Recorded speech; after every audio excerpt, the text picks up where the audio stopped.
Il faut qu'ils cessent de sous-estimer l'Afrique. Vous savez, il faut qu'ils cessent de sous-estimer l'Afrique. Ils ne vendront pas leurs âmes en Afrique parce que nous-mêmes, d'ailleurs, l'Afrique, il faut qu'on arrête de dormir. Nous avons les matières premières que tout le monde recherche. Et nous dormons sur nos matières premières. Et tout le monde, même le Rwanda vient maintenant nous agresser. Nous, surtout nous, en Afrique centrale. Arrêtons de dormir. C'est là où Trump va peser énormément. Et Zelensky aussi l'a compris, malgré ce que l'Europe veut faire. Mais je pense que Zelensky, avec son entourage, je suis sûr qu'il y a quand même des gens qui ont dû aussi lui donner des conseils qu'il mieux vaut aller vers la paix que d'aller vers la guerre. D'où je crois que l'idée de Trump qui voudrait casser justement la création d'un bloc qui aurait pu être la Russie, pilotée par la Russie avec la Chine, est une idée que beaucoup de pays européens n'ont pas encore bien saisie.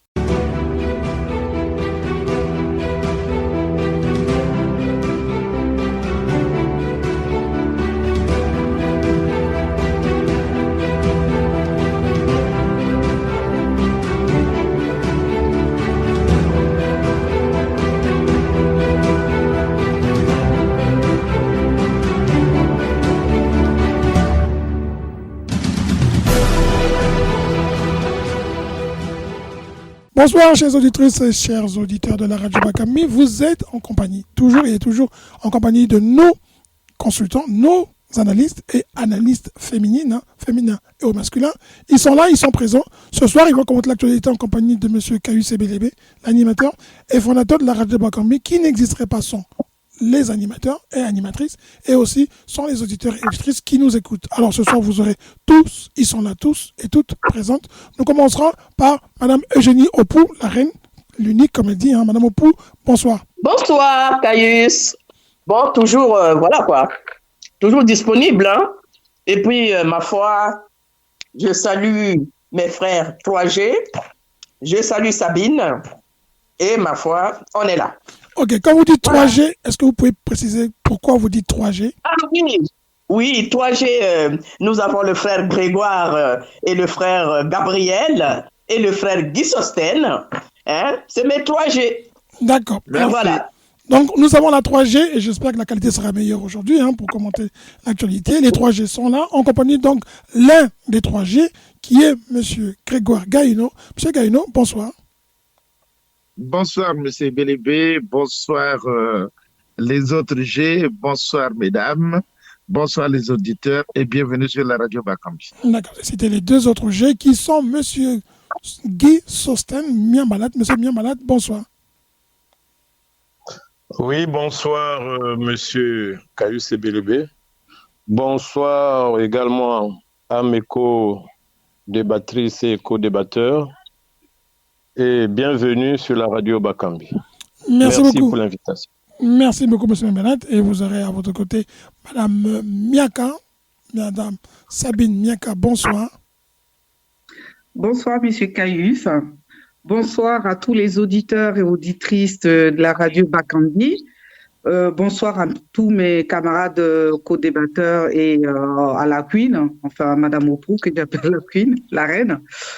Et ben voilà, je vous dis voilà, bienvenue sur la radio Bakambi. Ce soir, on va débattre encore des sujets vraiment très intéressants. Donc, restez à l'écoute et puis bonne écoute.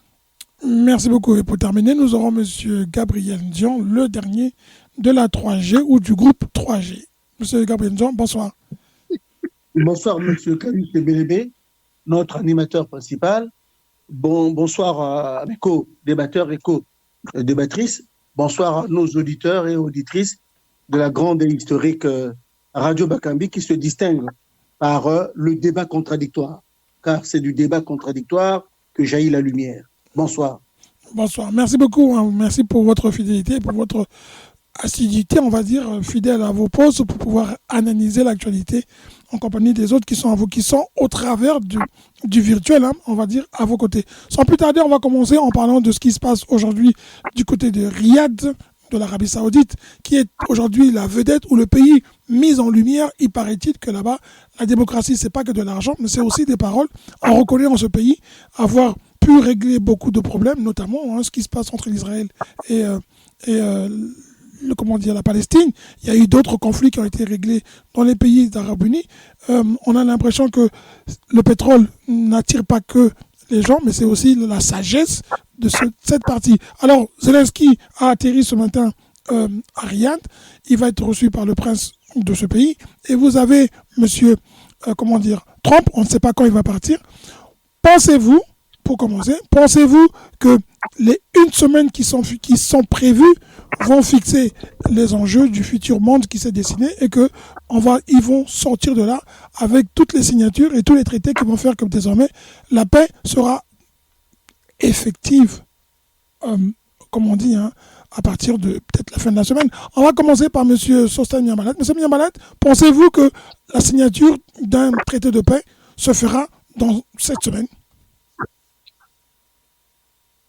Un traité de paix, mais c'est un peu trop dire. Il ne faut pas qu'on parte vite en besogne, parce que la paix, elle n'est pas pour aujourd'hui. Les feux ne sont pas ouverts. Pourquoi je le dis? Tout simplement, Trump veut négocier la paix de l'Ukraine avec Poutine. Les autres, les Européens sont déjà laminés.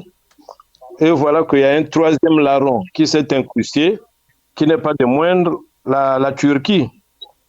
Vous êtes sans ignorer que la Turquie est quand même la deuxième armée de l'OTAN après les États-Unis. Jusque-là, ils n'étaient pas dans le jeu.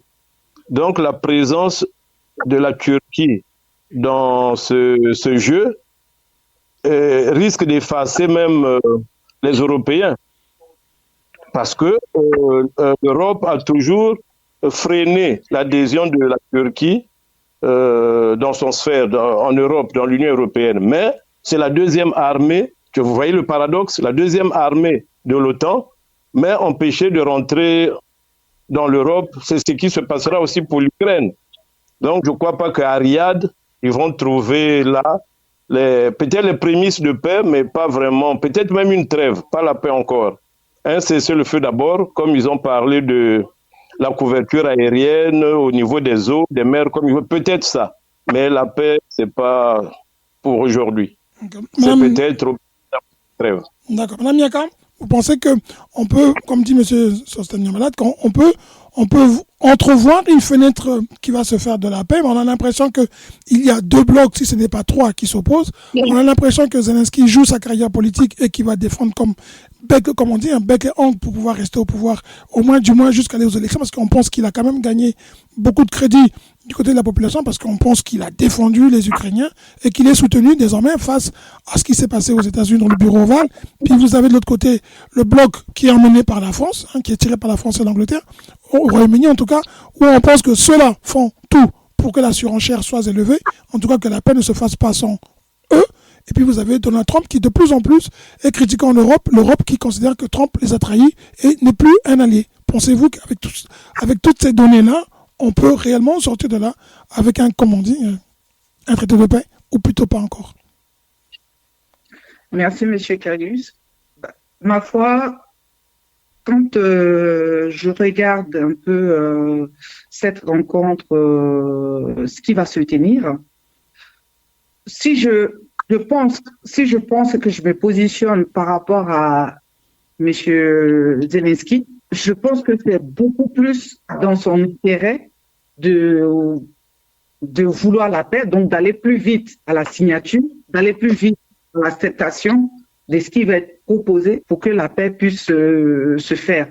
Parce que on n'est pas sans oublier que la Russie continue de pilonner l'Ukraine. On n'est pas sans oublier que il n'y a pas de trêve pour l'instant. Donc, Zelensky, je me dis, au-delà du fait que, il y a quand même des petites magouilles parce que la France a été l'Europe a été mise à part. Les États-Unis veulent quand même tirer aussi leur part de gâteau. Moi, je pense, à mon humble avis, qu'il y a des chances qu'on sorte de cette rencontre avec une signature de paix. Je pense. Parce que l'Ukraine continue d'être pilonnée par la Russie. Il y a encore, les gens ils continuent de mourir. Or, tant qu'il n'y a pas une décision ferme, une décision de paix qui est signé, la guerre ne s'arrêtera pas. La Russie ne va pas s'arrêter. L'Ukraine est complètement larguée là. Il y a pas, ils n'ont pas, voilà, ils ont des hommes qui ont des hommes de l'armée qui ont 50 ans. Il y a pas, ils ont plus les munitions. Enfin, ils sont pas renfloués au niveau des armes ni au niveau des hommes pour aller combattre. Bah, l'Ukraine est complètement lâche et larguée, quoi. Moi, je pense que on risque de sortir de là avec ouais, une signature de paix. Je pense moi. C'est ce que je souhaite d'ailleurs hein, pour les Ukrainiens. D'accord. Merci beaucoup, hein, M. Gaïno, vous qui êtes politologue. Est-ce que pour vous, vous entrevoyez une fenêtre de paix ou tout simplement une paix? Parce que vous ne savez pas, je sais pas, vous avez lu ce que j'ai lu moi ce matin dans le journal Le Monde. Il y a 3 pays qui émergent comme étant les pays qui vendent le plus d'armes au monde. Vous serez surpris de découvrir que les États-Unis, évidemment, restent au premier. Le deuxième, c'est la France, qui est désormais en deuxième rang, qui dépasse la Russie, qui était deuxième avant la guerre. Et chose surprenante, la Grèce apparaît en 3e position. Ces 2 pays qui sont les États-Unis et la France sont, semble-t-il, les 2 qui s'affrontent au travers de ce traité de paix. Vous pensez que le traité de paix, en tout cas Zelensky, comme dit Mme Mianka et M. Sotem Miambalak, ils sont désormais exposés, pilonnés, excusez-moi, ils sont pilonnés par les Russes. Les Russes récupèrent beaucoup de positions, notamment le village de Kursk, où ils ont pris encore quelques villages. Est-ce que vous pensez que vendredi ou dimanche, ou plus tard, si ce n'est pas lundi, en tout cas en fin de semaine, on pourra nous dire que le monde n'ira pas vers une 3e guerre mondiale? Bon, moi, je pense que la paix ne peut pas être signée dans cette partie du monde. Parce que Zelensky, il est arrivé bien avant, et en allant voir le prince Mohamed Ben Salman, je ne crois pas que ce prince-là peut peser sur les décisions. La preuve en est qu'après là, il y a eu une délégation qui va se rendre aux États-Unis. Je ne sais pas si Zelensky fera partie de cette délégation. Ce qui montre bien que ce sont les États-Unis qui vont peser là-dessus, puisque, d'après ce qu'on a suivi, que les États-Unis veulent reprendre la fourniture d'armes à l'Ukraine et la fourniture des renseignements. Mais ça, c'est la presse qui le dit, mais on n'a pas encore la preuve que, effectivement, les États-Unis vont faire marche arrière. Au contraire, moi, je crois que Trump est là pour éviter la 3e guerre mondiale. C'est ce qu'il a toujours souhaité. Et s'entendant très bien avec Poutine, je pense qu'ils vont négocier, c'est vrai, au cours de cette réunion, ils vont poser les bases de cette négociation. Et elle va se poursuivre jusqu'aux États-Unis. Et puis, ce n'est qu'à l'issue de cette rencontre aux États-Unis que nous allons voir. Parce qu'il faut comprendre que l'initiative de l'Europe, ce n'est pas d'aller négocier. On a entendu le président français parler, il n'a pas parlé de négociation. La preuve est que d'ailleurs, entre Poutine et lui, ils ont eu des échanges assez violents. Lorsque l'un parle de Napoléon et l'autre parle d'impérialiste, vous voyez que Macron traitant Poutine d'impérialiste, alors que Poutine met en garde que la France doit se rappeler ce qui était arrivé à Napoléon. Donc, tu vois déjà que ça montre que la guerre des ondes est même lancée. Donc, l'Europe n'est pas véritablement pour la paix. Je crois que l'Europe est en train de pousser Zelensky vers la guerre. Je crois que les États-Unis vont triompher et on verra ce qui va arriver après les négociations au niveau des États-Unis. Voilà.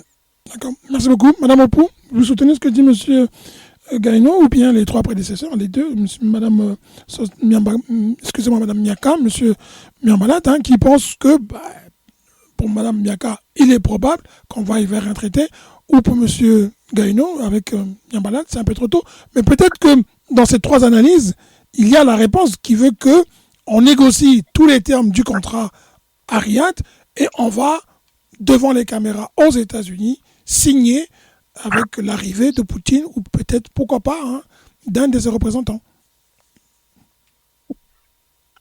De toutes les façons, Zelensky n'est pas en position de force. La France non plus. L'Europe non plus.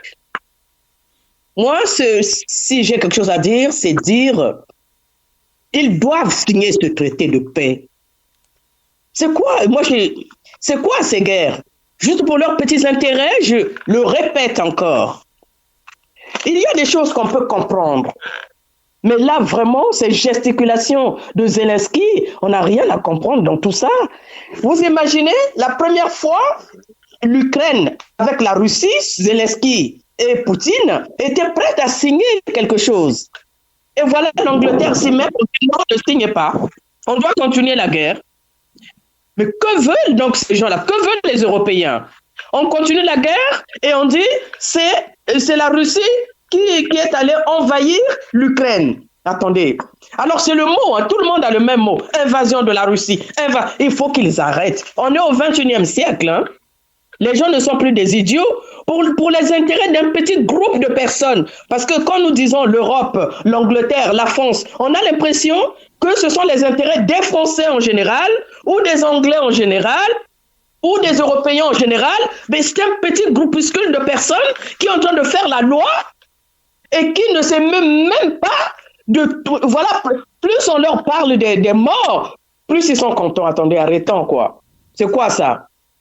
Hein? Aujourd'hui, c'est quoi? Zelensky sort, il va signer. La dernière fois, on avait dit ça, hein, quand il y a eu ces échanges avec le président Trump. C'est quoi?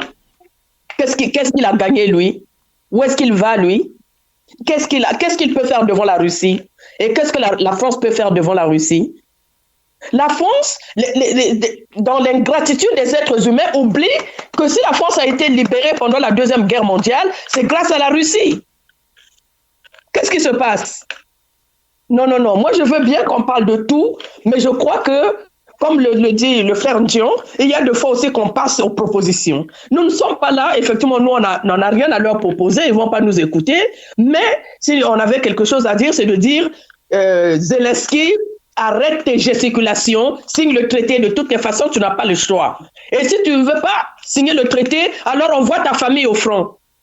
Si c'était sa famille qui mourait au front, si c'était leur famille, leurs enfants, leurs parents, ils arrêteraient. C'est parce que ceux qui meurent au front là-bas ne sont pas les membres de leur famille. J'en ai terminé. Merci Madame Opou. Monsieur Ndion, vous avez écouté vos prédécesseurs qui ont vos collègues qui ont analysé et qui pensent que, comme dit Mopou, Zelensky n'a plus le choix, il n'a plus de carte entre les mains, il dépend vraiment des Américains qui ont retiré un soutien logistique important, qui sont les informations et même les armes. Donc il est contraint de signer bon gré mal gré, mais en même temps, on peut quand même se poser la question, est-ce que Trump redessine la carte du monde et l'Europe doit se laisser faire, ou est-ce que l'Europe aussi n'a pas le droit de montrer les muscles en sachant que Trump veut écraser l'Europe et devenir lui aussi vraiment le maître du monde? C'est ce qu'il appelle America is back, l'Amérique est de retour, parce qu'il a vu la puissance qui est devenue la Russie, la puissance qui est devenue la Chine, et que va devenir et que devient l'Inde au fur et à mesure que le temps passe, et que les États-Unis en fait stagnent. Peut-être qu'il veut affirmer sa force aussi pour dire, bon, ça suffit l'Europe, on vous a traîné, et puis désormais chacun sort ses muscles. Dans un jeu de cartes, il y a 54 cartes. 52 normales et 2 jokers. Et les États-Unis d'Amérique, aujourd'hui, au moment où nous parlons, le rapport de force est en sa faveur. C'est les États-Unis d'Amérique qui détiennent ce qu'on appelle la carte joker. Même les 2 cartes joker. Le rapport de force n'est pas en faveur des autres parties prenantes de cette guerre. Les parties prenantes de cette guerre sont connues. Et que ce soit l'Ukraine, que ce soit la Russie, que ce soit l'Union européenne, avec à sa tête la France, secondée par l'Allemagne et l'Angleterre, que ce soit même à Riyad là-bas, le rapport de force est en faveur des États-Unis d'Amérique. Donc, pour répondre fondamentalement à votre question, je pense que il n'a échappé à personne que ce traité ne peut pas être signé hors du territoire américain. C'est pas possible.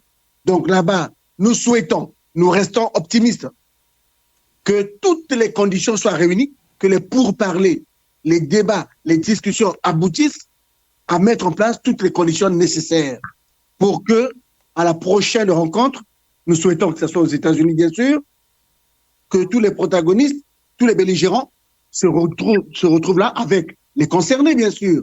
D'une part, Poutine, peut-être son représentant, d'autre part, Zelensky, peut-être son représentant, aux États-Unis avec M.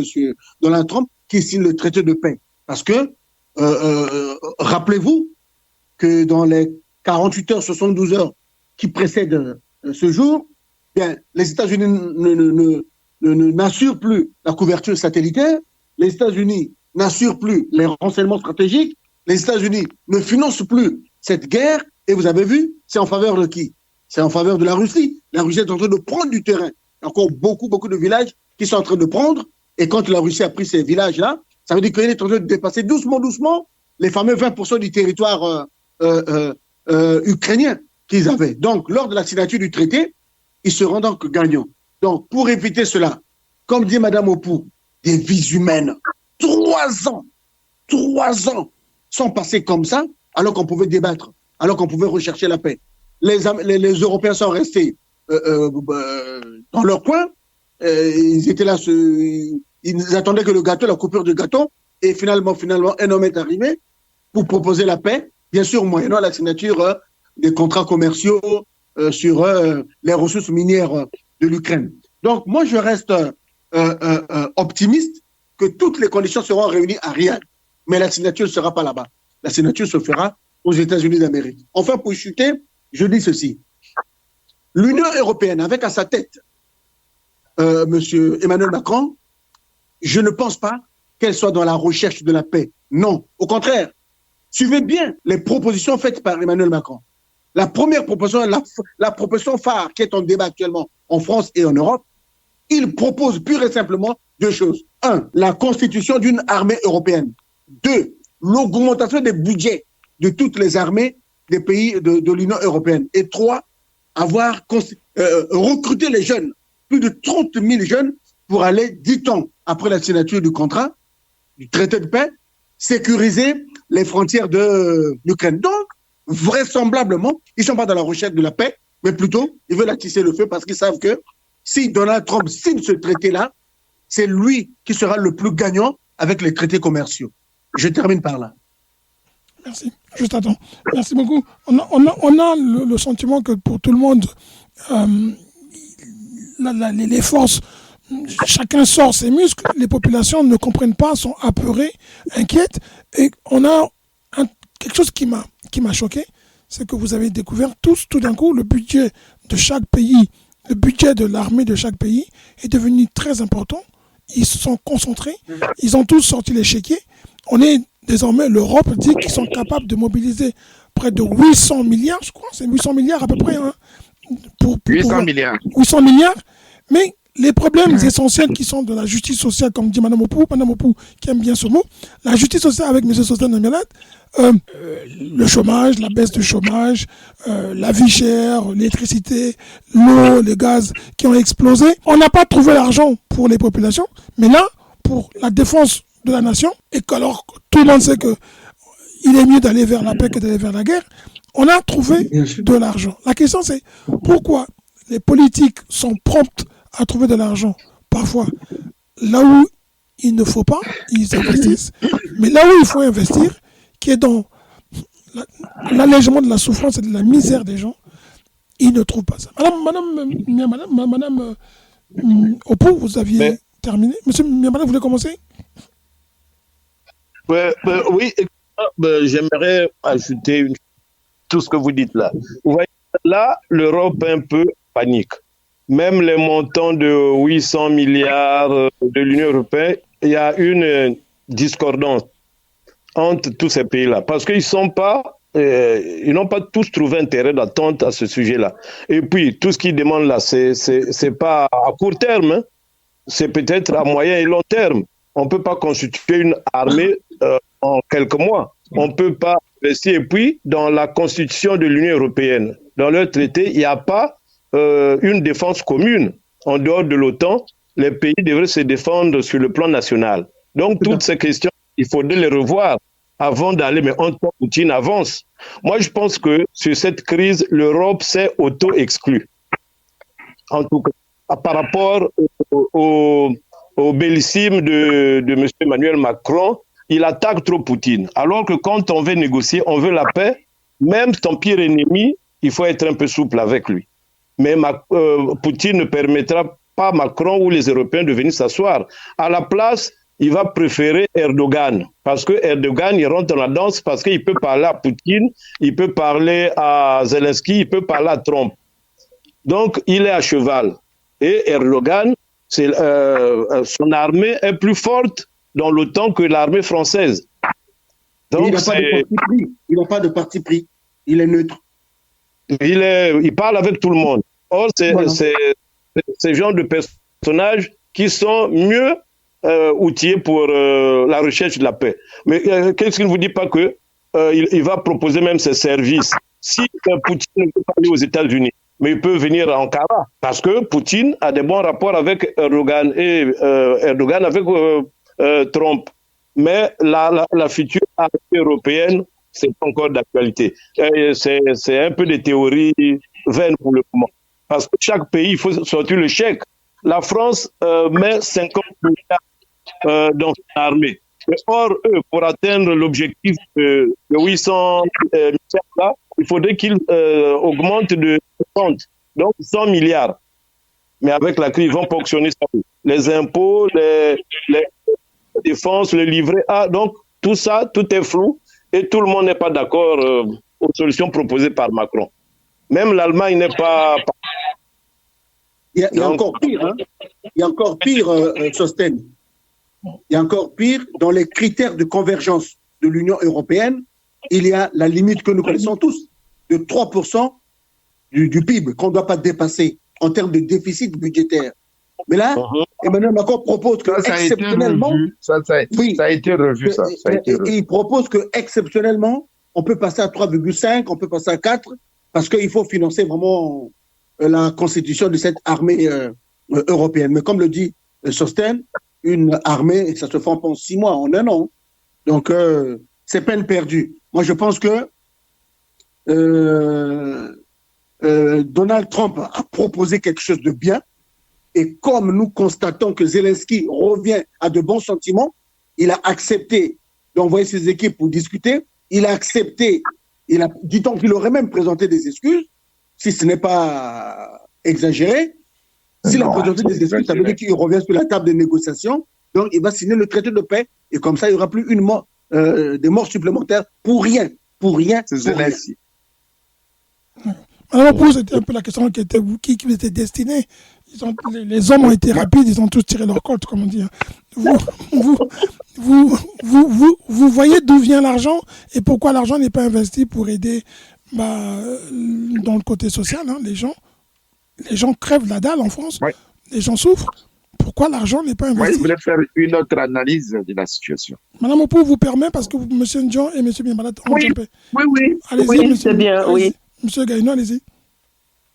Oui, ce que je voulais dire, c'est que, en fait, la position prise par l'Europe, c'est quand elle a constaté l'abandon de la Russie, qui a tendance à aller vers la Chine, l'Europe a pris conscience que n'ayant qu'un seul pays qui possède l'arme nucléaire, il faut se réarmer. Il faut avoir une armée beaucoup plus forte et que chaque pays doit faire des efforts.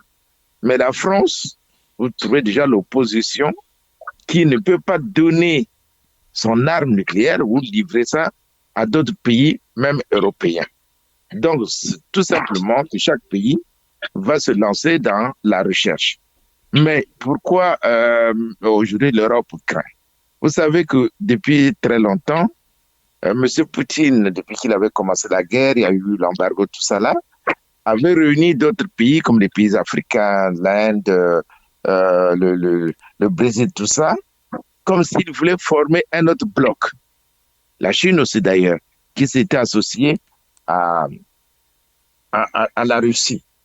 Donc pour moi, c'est Trump qui a compris la situation, qui a vu l'avenir, qui dit si on laisse la Chine la Russie constituait notre bloc, ben, il voit que l'Europe ne s'est pas suffisamment armée.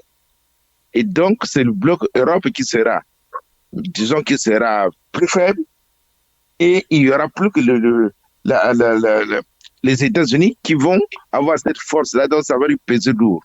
C'est pour ça que Trump s'approche de Poutine pour éviter justement la création de ce deuxième bloc qui pourra encore créer les guerres comme dans l'ancien temps où il y avait deux grands blocs, où on avait l'URSS et puis les pays occidentaux. Je crois que l'idée de M. Trump, c'est de casser justement cette idée-là. Et c'est là où ils ne comprennent pas. La preuve est que son accord avec Zelensky sur l'exploitation des mines n'a pas été signé, mais c'est pas aussi écarté, puisque M. Trump veut exploiter ces mines pour pouvoir récupérer l'argent qu'ils ont investi pour fournir de l'aide à l'Ukraine. Donc, et par cette idée, et comme nous l'avons dit tantôt là, que le traité de paix ne pourra être signé qu'aux États-Unis.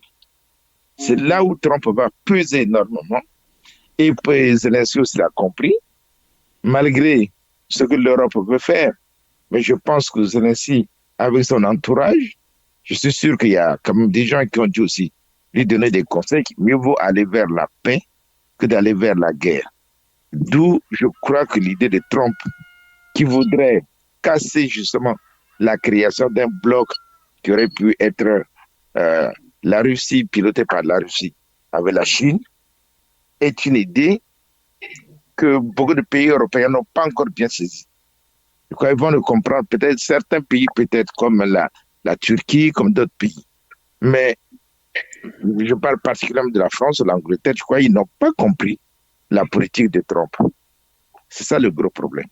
Merci. Ce que vous dites, je vous ajoute que la Grande-Bretagne, le Royaume-Uni aussi possède l'arme nucléaire parmi les 5 puissances qui ont l'arme nucléaire.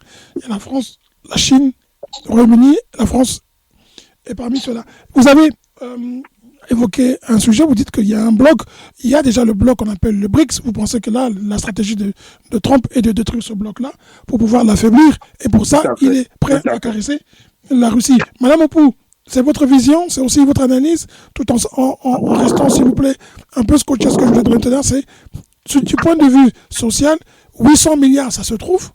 On a trouvé de l'argent pour Zelensky, on a trouvé de l'argent pour les entreprises quand il y avait le Covid. On ne trouve pas l'argent pour éradiquer le chômage, pour éradiquer la hausse des prix, éradiquer la crise énergétique, résoudre le problème du climat. Comment on peut comprendre ça? Moi, je suis les commentaires, en tout cas, sur YouTube, j'essaie un peu de voir la réaction des Français. Mais les Français, en majorité, déjà, sont contre la manière de voir les choses du président Macron. Tout ce qui se passe, au fait, c'est des gesticulations politiques. On appelle ça des gesticulations politiques. Chacun tire sa couverture parce que chacun veut gagner. Mais le problème, c'est que, comme la politique, ça devient des jeux dangereux. À force de tirer, on ne sait pas où ça va nous emmener. Parce que, comme tu l'as dit, effectivement, si du côté social, les gens ont des difficultés de faire sortir des sommes pour aider, pour apporter de l'aide à la population qui en a besoin. Et quand il s'agit de parler de la guerre, les milliards sortent de partout comme si c'était des gouttes de pluie. Alors, qu'est-ce qu'il faut comprendre? Non, chacun est en train de tirer la couverture de son côté pour que chacun puisse sortir de là, au moins avec quelque chose, comme quand ils ont partagé l'Afrique.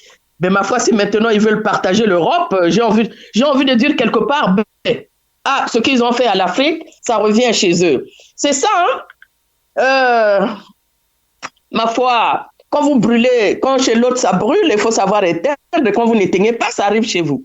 Ça arrive chez eux, mais c'est pas pour autant qu'on doit se réjouir de ce qui arrive à l'Ukraine. Hein? Nous, on est des gens justes. Et nous, on dit, non, arrêtez ce scandale. Les Européens, ça fait longtemps que vous le faites. Le président Sarkozy l'a dit. Le président Sarkozy a dit quoi déjà? Il a dit, mais vraiment, s'il y a des gens qui sont des barbares, c'est bien les Européens. Il a eu raison. C'est un ex-président de France qui le dit. Ce sont des barbares qui ne voient pas les vies humaines. Pour protéger leurs petits intérêts, ils sont prêts à tout. Ils sont capables de faire sortir, même comme le président Macron a menacé, l'arme nucléaire pour tuer qui? Enfin, arrêtez, quoi. Il faut qu'ils arrêtent avec ça. Vraiment, il faut que ça s'arrête. C'est quoi? Il faut qu'ils arrêtent. Il y a 2 fois, on n'a même pas de mots pour se dire, on continue à débattre de ça. La première des choses, c'est de dire, quelles que soient les raisons, arrêtez d'abord les guerres, préservez les vies, et puis partagez vos minerais après. C'est quoi ça? Voilà, Caius. Merci beaucoup, Madame Mianka. Vous avez écouté silencieusement. Vous êtes dans les sociales. Vous vous occupez parfois des cas difficiles, des gens qui sont démunis totalement. Comment on peut expliquer qu'on trouve 800 milliards, on trouve des milliards excusez-moi, c'est pas pour vous, Mme Opou, elle a fini à temps, par contre, le coq pouvait s'arrêter de chanter. Vous avez, Mme Mianka, vous avez des gens qui sont dans la difficulté. Pour les aider, on leur demande des masses de papier. Il y en a qui sont hors circuit, qui n'ont même plus, qui savent même pas par où commencer pour avoir leurs droits, et même leurs droits parfois sans contester. 800 milliards pour faire la guerre, pas de paix. On trouve l'argent pour le Covid, on trouve l'argent pour les entreprises. On trouve l'argent pour aider les entreprises à licencier parfois même. J'exagère, cela dit, c'est vrai, mais quand même, 800 milliards, d'où vient-il? Pourquoi ce n'est pas injecté dans l'économie pour relancer l'économie? Il y a un chiffre qui a été prononcé aujourd'hui, 60 000 entreprises ont fait faillite en cette année pratiquement. Hein, c'est un record battu. 60 petites entreprises qui auraient pu être sauvées si jamais on leur avait donné un peu de crédit. Madame Mianka, sur le plan social, pourquoi l'argent n'est pas investi et pourquoi la guerre devient aujourd'hui si cruciale que ça quand on voit que ces pays-là qui se battent pour la paix ou pour la guerre sont parmi les 3 premiers producteurs ou vendeurs d'armes au monde? C'est leur industrie qu'il faut sauver? Bon, merci, M. Caius. C'est vrai que j'ai écouté les collègues, Mme Opou, qui parlaient du fait qu'ils doivent arrêter, effectivement, ils doivent arrêter tout ce qu'ils font. Dans le social, je pense que on est d'accord que quand un artisan il forge quelque chose, c'est dans le but de vendre cette chose et de se réjouir de l'argent recueilli de cette chose. La France fait partie de la deuxième finalement, parce que je pensais qu'elle était même 5e. Hein. Là, on vient de dire qu'elle est la 2e en vente d'armes. Deuxième pays, derrière les États-Unis. Voilà. 2e. Vous vous rendez compte? Donc, j'imagine que quand on est 2e dans la vente des armes, on cherche quand même des moyens pour pouvoir évacuer ces armes-là. Quand je vois que la France n'est pas complètement, on est tous d'accord qu'elle n'est pas complètement pour la paix. La preuve, elle continue d'attiser le feu avec le président Poutine. Elle continue de lui lancer le pic. Je ne sais pas ce qu'elle recherche, mais en tout cas, la France n'est pas forcément dans une attitude de recherche de paix. Peut-être que c'est les armes qu'il veut vendre, effectivement. Parce que quand on voit dans le social, aujourd'hui, et que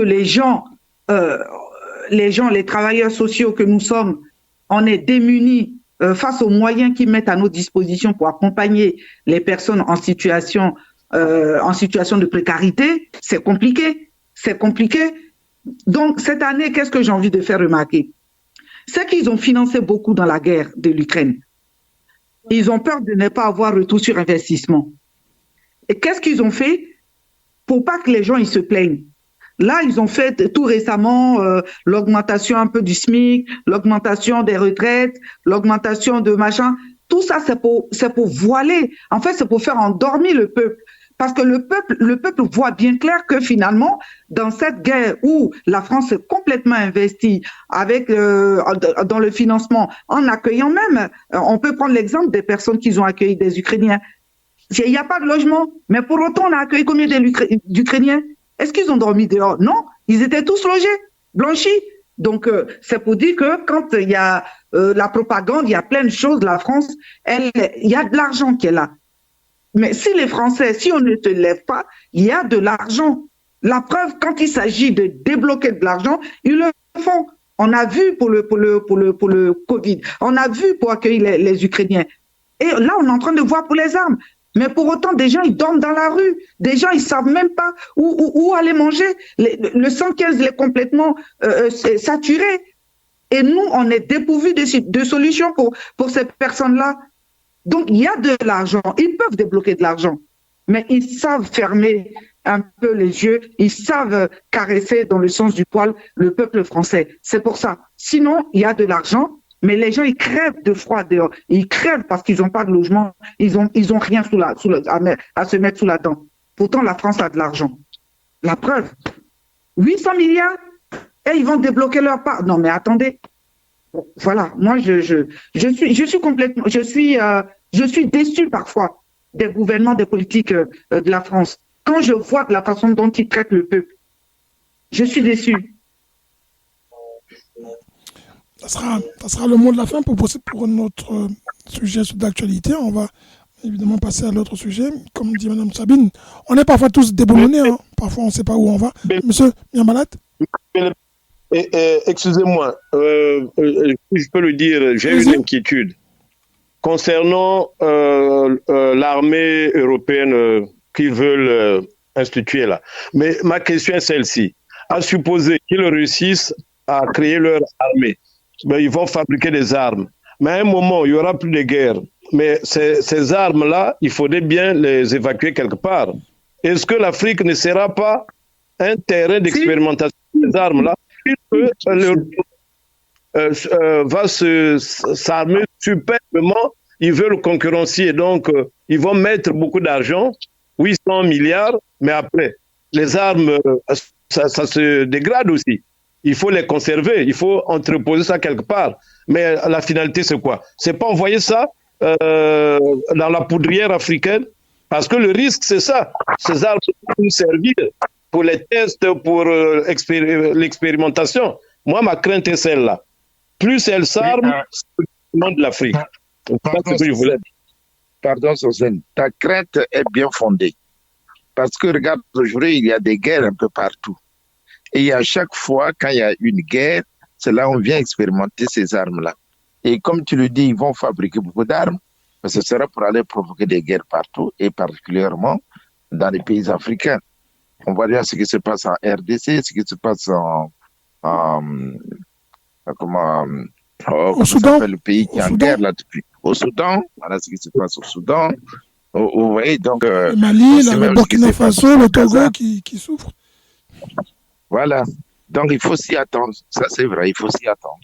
Je voulais compléter. Merci beaucoup. Il y a une crainte aussi moi, j'ai envie de compléter la crainte du frère Sosten parce que c'est vrai, l'Afrique, c'est un peu leur dépotoir quand ils ont plus besoin de tel appareil, ils ont plus besoin de tel automobile, de tel machin, ils déposent tout là-bas.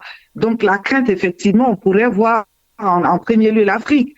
Mais après, est-ce qu'il n'y a pas une crainte plus au-dessus? Parce que il n'y a pas longtemps, le président Donald Trump, il n'arrête pas de dire une chose. Vous vous amusez avec la Troisième Guerre mondiale. C'est pas en vain, c'est pas de façon anodine qu'il prononce ça. Parce que quand cette guerre Ukraine-Russie va finir, alors qu'il y a quand même des pays qui continuent de vouloir annexer d'autres petites parties des autres pays. Quand on prend la Chine avec la Taïwan, enfin, je me dis, est-ce que ces gens-là, ils vont s'arrêter simplement à cette guerre de l'Ukraine avec la Russie? Est-ce que c'est pas, ils vont pas nous embraser dans une guerre, dans une forme de troisième guerre mondiale qu'on ne comprend pas? Tout est possible, Madame Sabine.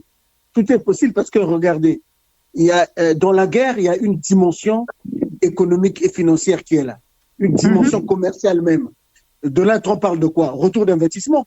Il dit, Joe Biden a dépensé beaucoup d'argent. Moi, je ne peux pas continuer cette guerre-là tant qu'on n'a pas signé des contrats commerciaux avec vous pour que les États-Unis exploitent les minéraux ukrainiens pour récupérer son investissement. L'Europe, 800 milliards, c'est pas 800 millions, 800 milliards d'investissements. Il faut parler demain de retour d'investissement aussi.